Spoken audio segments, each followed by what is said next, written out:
गोपाल के पिता पुराने जमींदार थे, लेकिन वे 40 वर्ष की उम्र में ही उसे छोड़ तपस्या करने चले गए। उसका पालन पोषण दूसरे रिश्तेदारों ने किया, लेकिन वह उनसे बहुत नफरत करता था।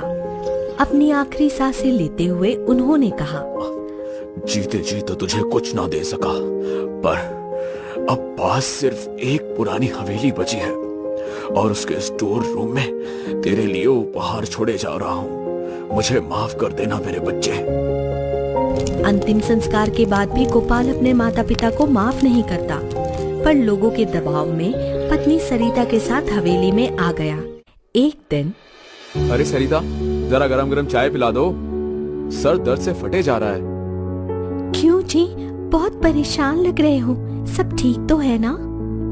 सरिता, एक बात कहूँ, अब दर्जी के काम में कोई फायदा नहीं।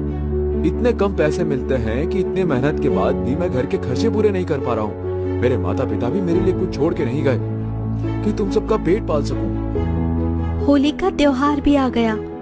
मुखिया ने पकवान बनाने की प्रतियोगिता रखी है। जो जीतेगा उसे 10,000 मिलेंगे। काश मेरे पास कुछ बड़े बर्तन होते तो मैं भी प्रतियोगिता में भाग ले लेती। सरिता को याद आता है कि हवेली के स्टोर रूम में कुछ बड़े बर्तन रखे हैं। वो स्टोर रूम में जाकर बर्तन ले आती है और उन्हें साफ करके उनमें खाना बनाती है। हे भगवान, सास ससुर के बर्तनों ने इज्जत रख ली, वरना मैं प्रतियोगिता में भाग नहीं ले पाती। अब अगर 10,000 जीत गई तो बढ़िया प्रसाद चढ़ाऊंगी। प्रतियोगिता के दिन गोपाल देखता है बर्तन में बने पकवान की खुशबू सारे गांव में फैल रही होती है। अरे भाग्यवान, क्या बना दिया है तूने कि सारा गांव महक रहा है? ये क्या जादू है प्रभु, ये पकवान तो मैंने नहीं बनाया। मुखिया और गांव वाले सरिता के पकवान खाते हैं। अरे वाह सरिता, प्रथम पुरस्कार तो तुझे ही मिलेगा। मुखिया जी गांव वालों की सहमति से 10,000 सरिता को देते हैं और सभी गांव वाले सरिता के पकवान की तारीफ करते करते अपने घर चले जाते हैं। सुनिए जी, मुझे भी लगता है मैंने बड़ा स्वादिष्ट पकवान बनाया, पर ये हुआ कैसे? अरे ये सब छोड़ो भाग्यवान, अब तो हमारे पास 1 लाख से भी ज्यादा है। क्यों ना हम अपना ही ढाबा खोले, घर में 4 पैसे आएंगे। गोपाल और सरिता हवेली के बाहर सिलिके की कुर्सी मेज लगा देते हैं। ये सब देखकर पड़ोस के ढाबे वाले को जलन होती है। वो कहता है, अरे तुम दोनों इतनी मेहनत क्यों कर रहे हो? पिछले 10 सालों से मैंने ये ढाबा खोला हुआ है, मुश्किल से ही घर की रोटी चला पाता हूँ। कोई नहीं आता है यहाँ, क्यों अपने पैसे बर्बाद कर रहे हो? भैया, हम भी एक बार अपनी किस्मत आजमाना चाहते हैं। जैसे तुम्हारी मर्जी, मेरे जैसा खाना तो नहीं बना पाओगी। बेकार में ही ग्राहक तुम्हारा मजाक उड़ाएंगे। ढाबे वाला मुंह बनाकर वहाँ से चले जाता है। अगली सुबह, अरे सरिता, खाने की तो सुगंध पूरे मोहल्ले में फैल गई है। सभी लोग घर के बाहर आकर निकलकर एक दूसरे से पूछ रहे हैं कि ये पकवानों की खुशबू कहाँ से आ रही है। छोड़ो जी, मजाक मत करो। भला मैं इतना अच्छा भी कहाँ पकाती हूँ। तभी दुकान पर ग्राहक आ जाते हैं। हे भगवान, दुकान में ग्राहक भी आने लगे। अभी तो मैंने बस 2-3 चीजें ही बनाई हैं। तू चिंता मत कर, मेरे दिमाग में जिन भी पकवानों का नाम आएगा मैं बोल दूंगा और ऑर्डर ले आऊंगा। उसके बाद तू कैसे पकाएगी ये तू जाने। हाँ तो भैया, क्या क्या मिलता है तुम्हारे ढाबे पे? खुशबू तो बहुत बढ़िया आ रही है। जरा बताओ पकवानों के नाम। आलू मटर, पनीर मखनी, पालक पनीर, छोले पूरी, आलू का पराठा, पनीर का पराठा, गोभी का पराठा, पनीर भुर्जी, भिंडी 2 प्याजा। अरे बस बस, ऐसा करो, पालक पनीर, भिंडी 2 प्याजा और रायते के साथ 2 रोटियां ले आओ। मुझे तो मटन बिरयानी खानी है। मेरे खाने में पनीर मखनी, नान के साथ मेवे की खीर भी ले आना। जी सर, बस 15 मिनट का इंतजार कीजिए। घबराया हुआ गोपाल सरिता के पास पहुंचता है और कहता है कि अरे सरिता, पहले ग्राहक है, उन्होंने अलग अलग पकवानों के ऑर्डर दिए हैं। अब क्या करेंगे? इनका ऑर्डर पूरा करना जरूरी है, वरना बहुत बदनामी होगी। लेकिन एक बार ग्राहक बन जाए तो फिर हमारे ढाबे को चलने से कोई नहीं रोक पाएगा। तुम क्यों बेकार चिंता करते हो? मैं और सब्जियां काट रही हूँ जो बन गया। अब तुम प्लेटों में खाना निकाल लो। गोपाल ऑर्डर के अनुसार खाना निकालने लगता है और ये देखकर हैरान हो जाता है कि ऑर्डर में लिखी हुई हर चीज बर्तनों में पहले से ही तैयार होती है और मटन बिरयानी चूल्हे में पक रही होती है। अरे वाह सरिता, तूने तो कमाल कर दिया। ग्राहकों के ऑर्डर किए हुए हर पकवान पहले से ही तैयार है। मैंने? क्या ये सब मैंने बनाया है? आवाज आती है।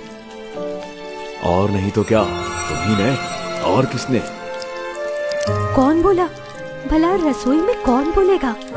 मुझे ना जाने क्या होता जा रहा है। अगले दिन फिर ढाबा खुलते ही सरिता जो होता है वो बनाती है। गोपाल ऑर्डर लेकर सबकी टेबल पर पहुंचा देता है। ग्राहक खाना खाने के बाद कहते हैं, वाह, बड़ा ही लजीज खाना है। हर आइटम इतनी स्वादिष्ट है, खुशबू के साथ साथ स्वाद भी लाजवाब है। हमारे लिए तो एक टेबल रोज यहाँ बुक रखना, अब हम रोज यहाँ खाना खाएंगे। ग्राहकों के जाने के बाद गोपाल सरिता को गले से लगा लेता है और कहता है, तुम्हारे खाने की बहुत तारीफ हो रही है, लेकिन एक बात बताओ, मटन बिरयानी बनाने के लिए तुम मटन कब लाई? तुम्हारे पालक पनीर और भिंडी को प्याजा सबको बहुत पसंद है। ये सब तुम क्या बोल रहे हो? मैंने तो इनमें से एक भी चीज नहीं बनाई। मैं तो आलू की सूखी सब्जी, पनीर की सब्जी और रोटी ही बनाई थी। हे भगवान, क्या ये सब मैंने बनाया था? आवाज आई। हाँ, तुम्ही ने। और कौन बनाएगा? कौन बोला? उफ, यहाँ तो सिर्फ बर्तन और चूल्हा है। भला कौन बोलेगा? मुझे ना जाने क्या होता जा रहा है। ये मजाक करने का समय नहीं है। रसोई का हर बर्तन पकवानों से भरा हुआ है। मुझे तुम पर बहुत गर्व है। गोपाल के ढाबे में जो भी कहा जाता, उसको उसके मन के मुताबिक हर पकवान मिलता। यहाँ तक सरिता को भी समझ में नहीं आ रहा था कि जो चीजें वो नहीं पकाती है, वो भी बर्तनों में कैसे आ जाती है। हे भगवान, ये कैसा जादू है? मैं कुछ भी बना लूं, लेकिन वो पकवान तुरंत ग्राहकों के ऑर्डर के अनुसार बदल जाता है। ढाबे के ग्राहक इतने बढ़ जाते हैं कि सरिता को अपने काम को संभालने के लिए कई आदमी रखने पड़ते हैं। ये सब देखकर पुराने ढाबे वाला मन ही मन सोचता है, पिछले 8 सालों से मैंने ढाबा खोला हुआ है। मुश्किल से 8 लोग ही आते हैं, लेकिन इसके ढाबे में बैठने की भी जगह नहीं रहती। आखिर क्या राज है? हर ग्राहक तारीफ करते हुए जाता है। वो मन ही मन सरिता के ढाबे को नुकसान पहुंचाने की योजनाएं बनाता रहता है।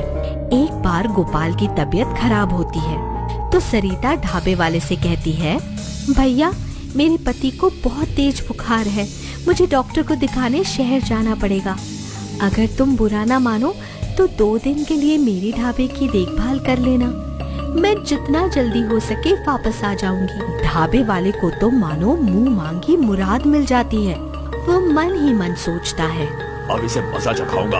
इसके ढाबे के सारे बर्तन गायब कर दूंगा और चूल्हा फोड़ दूंगा, फिर देखता हूँ ढाबा कैसे चलाती है। लेकिन ऊपर ही ऊपर से सरिता से कहता है, अरे सरिता बहन, तुम्हें चिंता करने की कोई जरूरत नहीं है।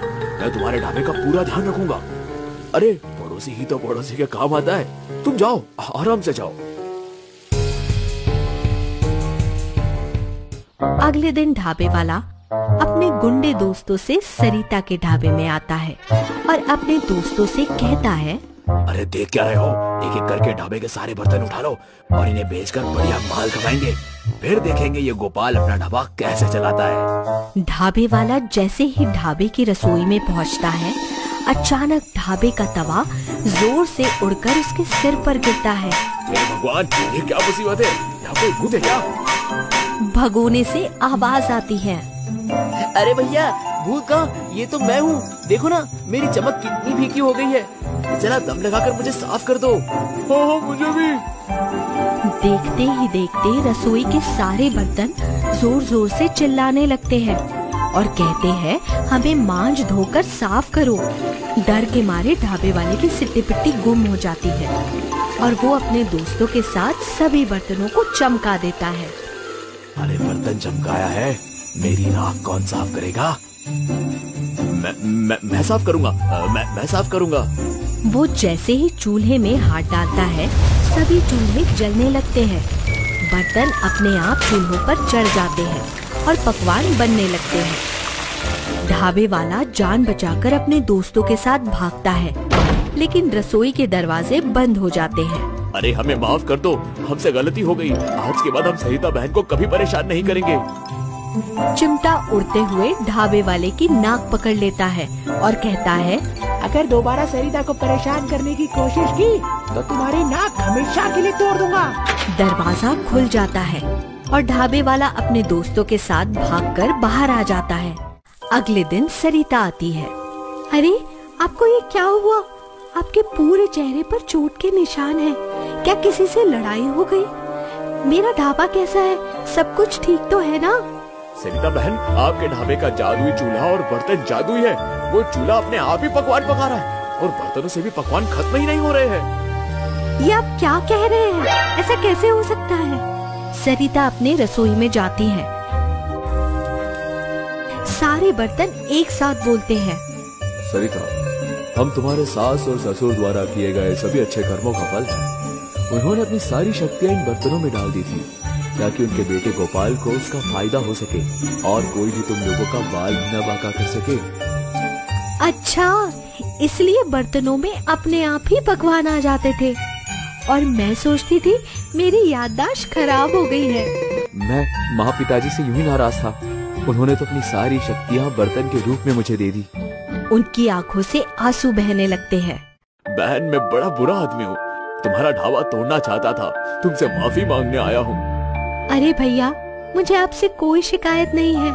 आपकी भी तो रोजी रोटी का सवाल था।